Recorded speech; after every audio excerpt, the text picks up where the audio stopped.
Hi.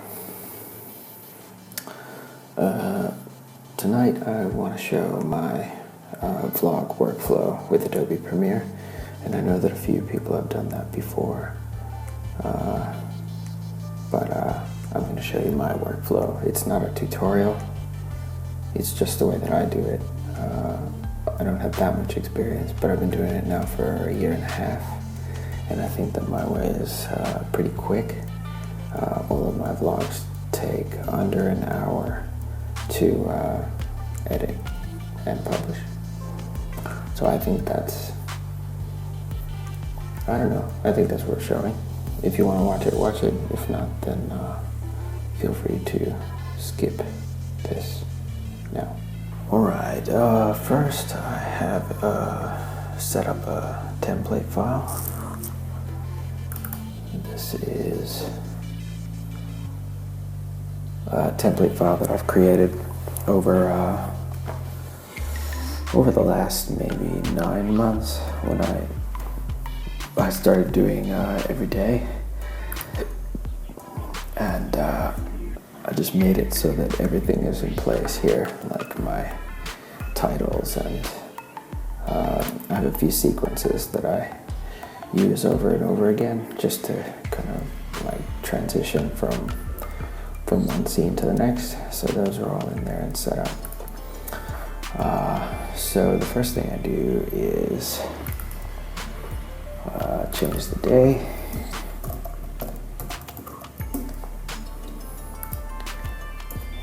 And then center that with horizontal center. And then I save it to the same folder where my footage is for that day. Save the project file. So that goes here. And I have a very specific naming scheme, just very complicated and hard to figure out.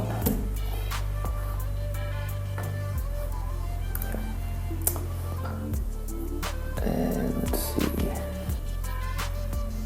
Okay, so now first thing I do is I've dumped my GoPro footage here. I like to separate my folders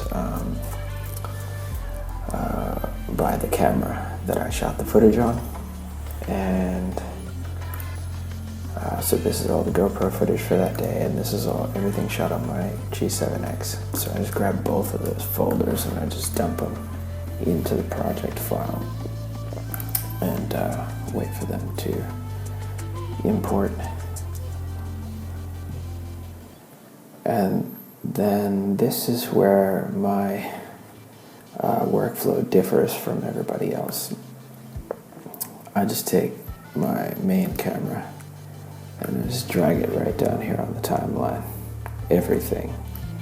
And it drops everything on the timeline in order as it happened. And okay, I have this really long clip right here. This is actually a time lapse, which I'm gonna speed up at some point. And everything is there. Actually, there's a GoPro scene when I leave work, and that is gonna go right in there.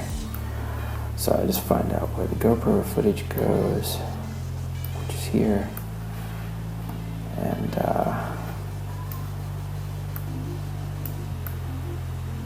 then I make some space. Actually, I think that's quite long, so I'm going to make a lot of space. And I'm just going to do the same thing. And if it doesn't fit, I'll just drag it on top here. And then drag that out like that. And then move these in place. And this workflow is just showing, I'm just showing you, assuming that you know Premiere and you know the basic edit features, but this is more of this is not a comprehensive Adobe Premiere tutorial. This is just this is the way I work.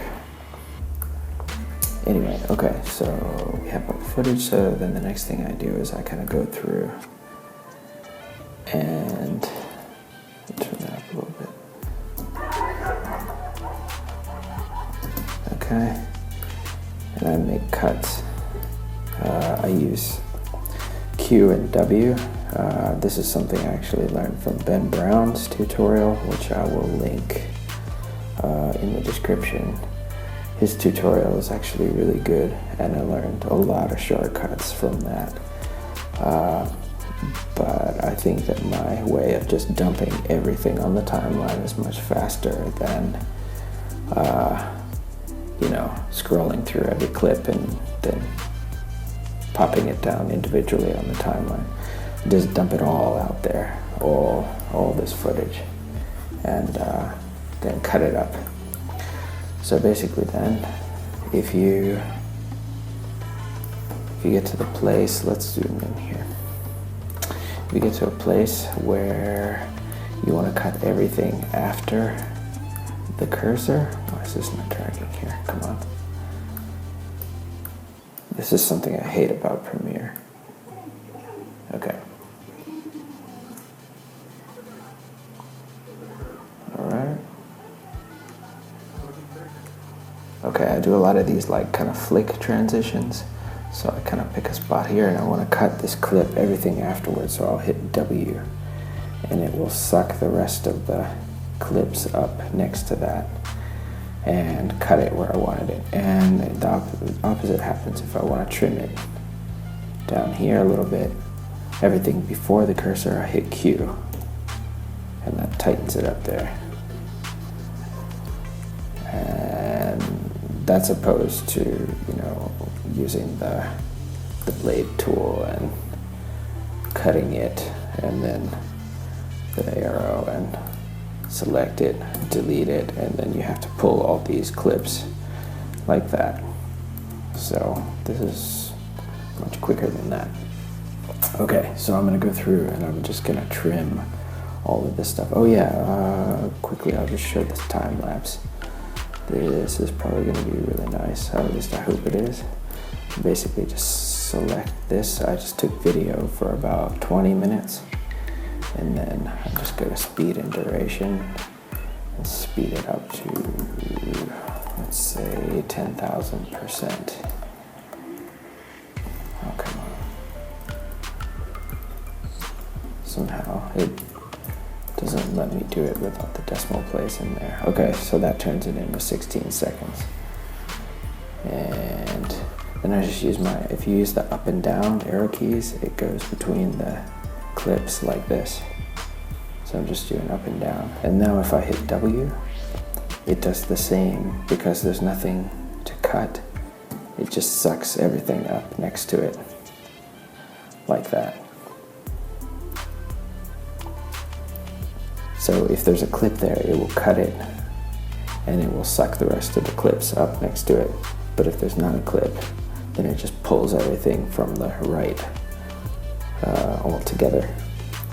So that's Q and W. Those keys that's what I learned from Ben Brown's tutorial, and that was just mind-blowing. Okay, so let's check that tutorial. Let's check that time lapse now. It's probably gonna run really slow because I'm doing a screen recording and trying to view this really long time lapse. Oh, it looks pretty good. A little jerky, but it'll smoothen up when I render it. Yeah, that's cool. Okay, but I'm gonna go through now and just trim everything.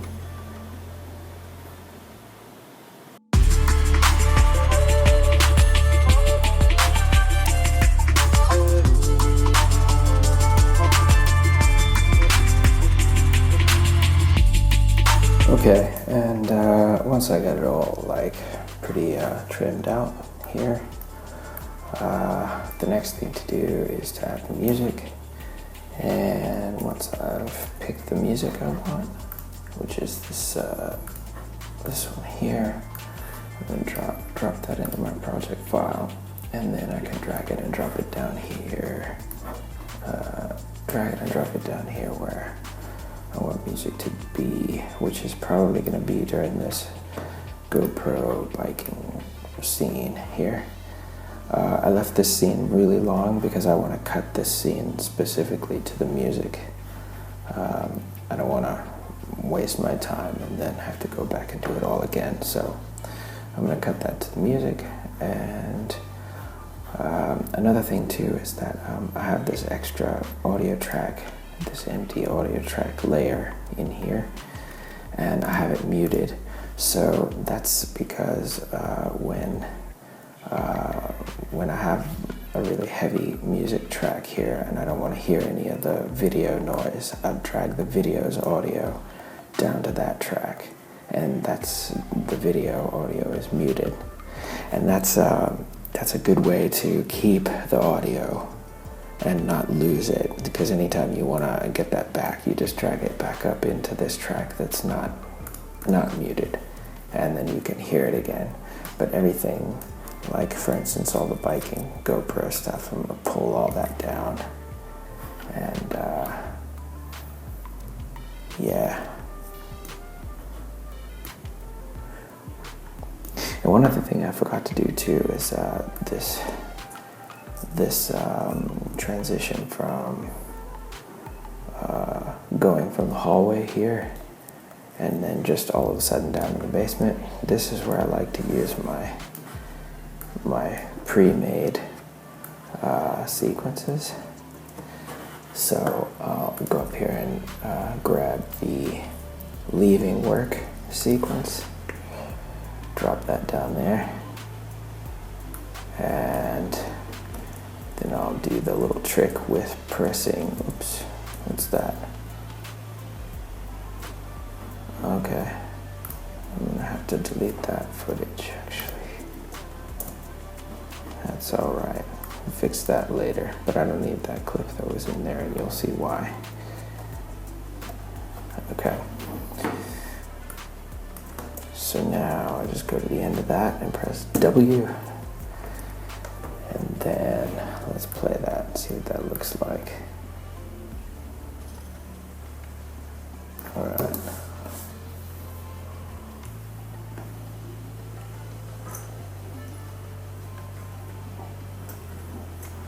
There. Yeah, it's a little better. It's a little bit more of a transition from just hallway to garage. There's some stuff in between, and I know those are all the same, but I've been kind of making that my thing, that I use these transitions with these really quick cuts like that. Okay, but now I'm going to cut this GoPro footage to the music, and we'll see how that goes. I'm going to do that now. Oh yeah, one thing I forgot to say too is that when you want to cut to the music like this, and you want to use Q and W to trim, and you do it here, it will also cut the music track, and that's not what we want. So we hit this to turn that off, and this to lock it in place, and now we can use the Q and W, and it won't affect the music track at all down there. Yeah, so now I'm going to do that.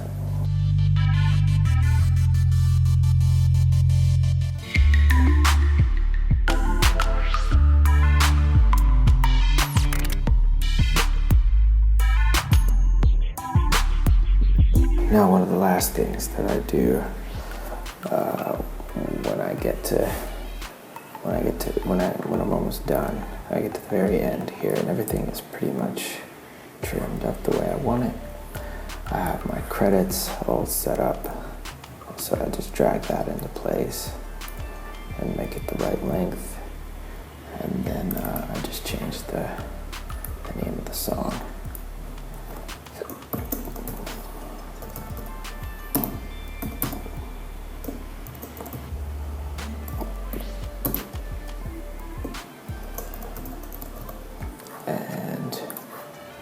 And that's done. And I usually put like a little bit of music here at the end, so that there's this nice little transition into the music there. And I always, this is just me, but I always make the credits come in on beat. It's just a thing I have. I need to do it.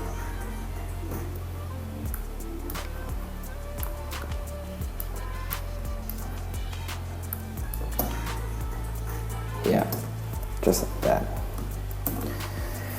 And I think I'm done. So I hope you enjoyed the video about my vlog workflow in Premiere. And if you have any questions or things to add, then please leave comments. And I'm always open to new suggestions, because I know that my way is not the best way, but it's my way, and it's the way that I get a vlog done almost every day in less than an hour of editing. So with that, yeah, I'll say goodbye.